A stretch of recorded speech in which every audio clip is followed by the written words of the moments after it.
డిఏలు ఇస్తున్నారు, పిఆర్సీ అమలు చేస్తున్నారు, ఏమైనాయి?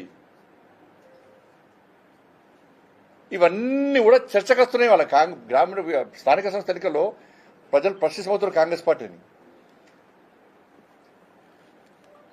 420 హామీలు ఇచ్చారు, ఏవి అమలు చేసారు ఇవాళ? కాబట్టి ఇవాళ తెలంగాణ రాష్ట్రంలో స్థానిక సంస్థల ఎన్నికల్లో ప్రజలు వాస్తవాలు గ్రహించి వాళ్ళ భారతీయ జనతా పార్టీకి పట్టం కొట్టబోతున్నారు. మాకు ప్రచారకులు ఎవరంటే తెలంగాణ రాష్ట్రంలో మాజీ సర్పంచులు, మాజీ ఎంపీటీసీలు మా ప్రచారకులు. వాళ్ళే ప్రచారం చేస్తున్నారు. కేసీఆర్ పాలనలో కేసీఆర్ నమ్మి మేము అభివృద్ధి పనులు సొంత పైసలు పెట్టి అభివృద్ధి పనులు చేస్తే మా బతుకు బర్బాద్ అయిపోయింది, నా ఘర్కా నా ఘాట్కా అయిపోయింది, బిచ్చ బతుకు అయిపోయింది. సర్పంచులు పెట్రోల్ బంక్లో పనిచేసే పరిస్థితి వచ్చింది, సర్పంచులు దుబాయ్ పోయే పరిస్థితి వచ్చింది, సర్పంచులు ఆత్మహత్యలు చేసుకునే పరిస్థితి వచ్చింది. బిల్లులు ఆ ప్రభుత్వం మేలే, ఇప్పుడు ఈ ప్రభుత్వం ఏమంటుంది, మీరు ఆ ప్రభుత్వంలో పనులు చేసిన కానీ మేము ఎందుకు ఇస్తామని వీళ్ళు అంటున్నారు. ఆ సర్పంచులు వాళ్ళ ఇంటికి రోడ్ వేసుకోలే, ఆ సర్పంచులు వాళ్ళ ఇంటి ముందు డ్రైన్లు కట్టుకోలే, ఆ సర్పంచులు వాళ్ళు చచ్చిపోతే వాళ్ళ శవాలు కాలేయడానికి శ్మశాన సొంత శ్మశాన కట్టుకోలే, ఆ సర్పంచులు వాళ్ళు గులాంగిరి చేయడానికి గ్రామ పంచాయతీ బిల్డింగ్ కట్టుకోలే. వాళ్ళ గ్రామాల కోసం, గ్రామ అభివృద్ధి కోసం ప్రభుత్వం నమ్మించింది కాబట్టి వాళ్ళు అభివృద్ధి పనులు చేసుకుంటే వాళ్ళు బిల్లుని ఇవ్వకుండా ఆ ప్రభుత్వం మోసం చేసింది నమ్మించి. ఇప్పుడు ఈ ప్రభుత్వం ఆ ప్రభుత్వం హయాన్ని వేస్తే మేము ఎందుకు వీళ్ళు అంటున్నారు. వాళ్ళు ఏం కావాలి, వాళ్ళ పరిస్థితి ఏం కావాలి? ఇలా ఆ సర్పంచులే వాళ్ళ బయట తిరుక్కుంటూ చెప్తున్నారు, అరే ఇంతతో నరేంద్ర మోడీ గారి ప్రభుత్వం లేకుంటే, నరేంద్ర మోడీ గారు నిధులు ఇవ్వకుంటే ఇలా గ్రామాల ప్రజల బతుకులు మొత్తం బర్బాద్ అయిపోతుండే. నా రోడ్లు రావు, నా మోర్లు రావు, నా కమ్యూనిటీలు, నా శ్మశాన వాడికలు, రైతు వేదికలు, ట్రాక్టర్లు. ఇప్పటికీ గ్రామ పంచాయతీలో సిబ్బందికి జీతాలు ఇవ్వలేని పరిస్థితి ఇప్పటికి ఉన్నది. ఇప్పటికి జీతాలు ఇస్తలేరు. మేము ఏడుకైనా సఫాయి కర్మచారి వస్తున్నారు, సార్ జీతాలు ఇస్తలేరు సార్, జీతాలు ఇస్తలేరు సార్, కరెంటు బిల్లు కడతలేరు సార్. మొత్తం సర్వనాశనం అయిపోయింది. గ్రామీణ వ్యవస్థ మొత్తం సర్వనాశనం అయిపోయింది. మొత్తం సర్వనాశనం అయిపోయింది. తట్టడు మూరం వేసిన పరిస్థితి 14 సంవత్సరాలు. ఇంత ఘోరమైన పరిస్థితి. ఇలా తెలంగాణ ప్రజల పరిస్థితి ఏది? పేనమీకలపై పోయబడ్డట్టు అయిపోయింది. కాబట్టి ఆ ప్రభు యొక్క అరాచకాలు, వాళ్ళ అవినీతి, ఆ కుటుంబ పాలన చూడలేకనే ఈ ప్రభుత్వానికి ఇస్తే దానికంటే దరిద్రమైన పాలన ఈరోజు కాంగ్రెస్ పార్టీ ప్రభుత్వం ఉంది. కాబట్టి ఇవాళ తెలంగాణ సమాజం అంతా కూడా స్థానిక సంస్థల ఎన్నికలు బట్టి ఇలా భారతీయ జనతా పార్టీకి ఓటేసి గెలిపిస్తేనే కేంద్రం నుంచి వచ్చే నిధులు సక్రమంగా గ్రామాలకు చెందుతాయి.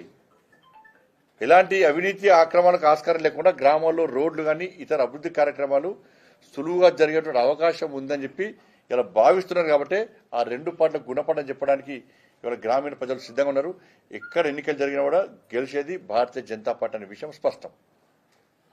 దాంతోపాటు రేపు ఈ తెలంగాణ రాష్ట్రాన్ని అభివృద్ధి చేయాలని చెప్పి ఒక తపన, ఒక ఆలోచన నరేంద్ర మోడీ గారికి ఉన్నది.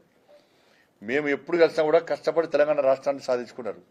కాబట్టి తెలంగాణ రాష్ట్రానికి నిధులు ఇస్తా, అన్ని సంక్షేమ ఫలాలు అమలు చేయడానికి మీరు ప్రయత్నం చేయండి అని చెప్పి అనేక సందర్భాలు చెప్పారు. అందుకే రేపు వస్తున్నారు. ఎవరు? అశ్విని వైష్ణవ్ గారు వస్తున్నారు. 521 కోట్లతోని వ్యాగన్ వరలింగ్ ఫ్యాక్టరీ ఆల్రెడీ స్టార్ట్ చేసినాం. దాన్ని పర్యవేక్షించడానికి రేపు కేంద్ర మంత్రి వస్తున్నాడు.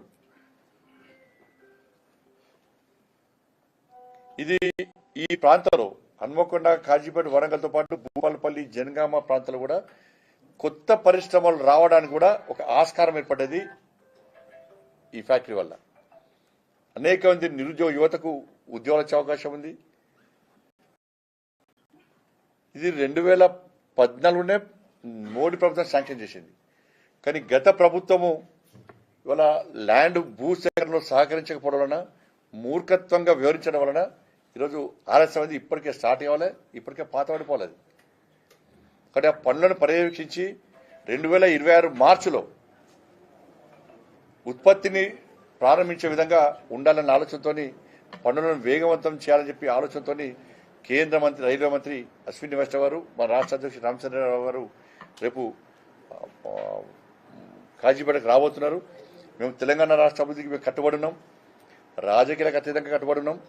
కానీ గతంలో బీఆర్ఎస్ పార్టీ కానీ ఇప్పుడు కాంగ్రెస్ పార్టీ కానీ నరేంద్ర మోడీ గారి మీద ఇష్టానుసారంగా వ్యాఖ్యలు చేయడము, కేంద్ర ప్రభుత్వాన్ని బదనాం చేయడము, వీళ్ళిద్దరు ఒకటే. ఎందుకంటే మీరు ఆలోచించండి, డ్రగ్స్ స్కామ్ అరెస్ట్ చేసిరన్న రేవంత్ రెడ్డి గారు ఏమన్నారు, మేము వచ్చిన వెంటనే అవినీతి మీద మొత్తం విచారణ చెప్తాం, ఇది కొడతాం, అది కొడతాం, ఇది అది అని మేము తోపుగాలం పోటుగాలం అని చెప్పి మొత్తం చెప్పుకున్నారు.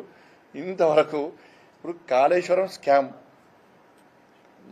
విచారణ పక్కకు పోయింది, డ్రగ్స్ స్కామ్ పక్కకు పోయింది, ఫామ్ హౌస్ కేసు పక్కకు పోయింది, విద్యుత్ కొనుగోలుది అది విచారణ నివేదిక ఏమైందో ఎవరింట్లో ఉందో ఏ డెస్క్ ఉందో ఎవరు తెలియదు, అది పోయింది. చేపల స్కామ్ పోయింది, గొర్రెల స్కామ్ పోయింది. ఇన్ని స్కామ్లు జరిగితే ఏ ఒక్క స్కామ్లోనైనా కేసీఆర్ కుటుంబాన్ని అరెస్ట్ చేసిన సందర్భాలు ఉన్నాయా? అవినీతి జరిగిందన్నది మీరే, అన్ని ఆధారాలు ఉన్నదన్నది మీరే.